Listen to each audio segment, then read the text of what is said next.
শুরুতেই জানিয়ে দিব আজকের গুরুত্বপূর্ণ সংবাদ বাংলা সংবাদ। জানাবো শেখ হাসিনার জন্য নিজামুদ্দিন আউলিয়ার দরগাহে দোয়া করেন শামীম ওসমান। এবং সর্বশেষ জানাবো 12 জন গুমের ঘটনায় ট্রাইব্যুনালে 11 অভিযোগ। প্রিয় দর্শক, এতক্ষণ শুনছিলেন সংবাদ শিরোনাম, এখন থাকছে বিস্তারিত। গণঅভ্যুত্থানের মুখে গত 5 আগস্ট আওয়ামী লীগ সরকারের পতন হয়। সেদিনই দেশ ছেড়ে ভারতে পালিয়ে যান সাবেক প্রধানমন্ত্রী শেখ হাসিনা। এরপর অন্তর্বর্তী সরকার ক্ষমতায় এলে তার দলের অনেক নেতা গোপনে দেশ ছেড়েছেন। এরপর আওয়ামী লীগের প্রথম সারির নেতাদের নিয়ে অনেক জল্পনা কল্পনা শুরু হয়েছে।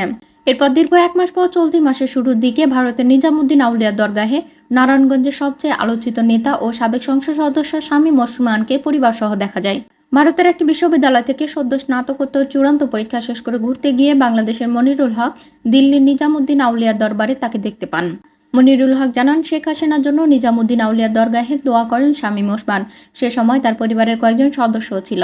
ফ্রিল্যান্স ফটোগ্রাফার ও নির্মাতা মনিরুল হক সিকিম বিশ্ববিদ্যালয় থেকে স্নাতকোত্তর চূড়ান্ত পরীক্ষা দিয়ে বাংলাদেশে ফেরার আগে ভারতের বিভিন্ন জায়গা ঘোরেন। তিনি সেপ্টেম্বরের শুরুর দিকে একদিন সন্ধ্যায় নিজামুদ্দিন দরগাহে বসেছিলেন। এ সময় হঠাৎ বাংলাদেশ শব্দ শুনে তাকালে দেখেন এক ব্যক্তি বাংলাদেশের নাম উচ্চারণ করে দোয়া করছেন। তখন সঙ্গে সঙ্গে মোবাইলের ক্যামেরা চালু করে ভিডিও করা শুরু করেন তিনি। মনিরুল সেই ভিডিও গণমাধ্যমকে দিয়েছেন এবং ওই সময়কার বর্ণনাও দিয়েছেন। ভিডিওর উর্দু ভাষার শেপ দোয়া বাংলা করলে হয়, শামীম ওসমান সাহেবকে সালাম পৌঁছানোর সামর্থ্য দাও, শেখ হাসিনা সাহেবাকে শানদার সাফল্য দান করে বাংলাদেশে ফিরে যাওয়ার ভাগ্য দান করো। মনিরুল হক জানান, তিনি সেখানে শামীম ওসমানকে দেখে অবাক হন। ওই সময় শামীম ওসমানের সঙ্গে তার পরিবারের সম্ভবত আরও 3 জন সদস্য ছিলেন। পরে তিনি শামীম ওসমানকে অনুসরণ করতে থাকেন। দরগাহের এক পাশে থাকা খাবার জায়গায় শামীম ওসমান ও তার পরিবারের সদস্যরা তবারক বিতরণ করতে দেখেন তিনি। এমনকি যিনি দোয়া পড়ছিলেন তাকেও টাকা দিতে দেখেন। মনিরুলের দাবি, শামীম ওসমানের সঙ্গে একবার তার চোখাচোখি হয়, তবে কোনো বাক্য বিনিময় হয়নি। শামীম ওসমানকে দেখে হতাশ মনে হয়েছিল বলে জানান বাংলাদেশের ওই শিক্ষার্থী।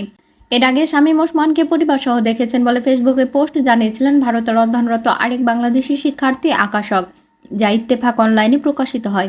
গত 19 জুলাই বিকেলে নারায়ণগঞ্জ শহরের চাষাড়া বঙ্গবন্ধু সড়কে কোটা সংস্কার আন্দোলনকারীদের উপর শামীম ওসমান ও তার সহযোগীদের গুলি ছড়ার অভিযোগ রয়েছে। এর একটি ভিডিও সামাজিক যোগাযোগ মাধ্যমে ছড়িয়ে পড়ে। ইতিমধ্যে শামীম ওসমানের বিরুদ্ধে একাধিক হত্যা মামলা হয়েছে। 2011 সাল থেকে 2020 সাল পর্যন্ত গুম হওয়া 12 জনের বিষয়ে আন্তর্জাতিক অপরাধ ট্রাইব্যুনালের প্রসিকিউশনে আবেদন দাখিল করা হয়েছে। 12 জনের মধ্যে 10 জন গুম হয়ে এখনও ফিরে আসেননি, বাকি 2 জন গুম থেকে ফিরে এসেছেন।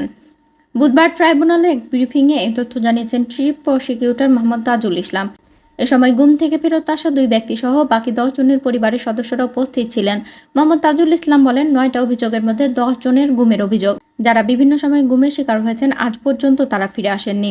গুমের শিকার ব্যক্তিরা হলেন আমিনুল ইসলাম ও আনিসুর রহমান নামের 2 জন 2011 সালের 31 অক্টোবর র্যাব দ্বারা অপহরণ হন। মুন্সিগঞ্জ থেকে সোহেল মিয়াজি 2014 সালের 23 ফেব্রুয়ারি গ্রেপ্তার হন।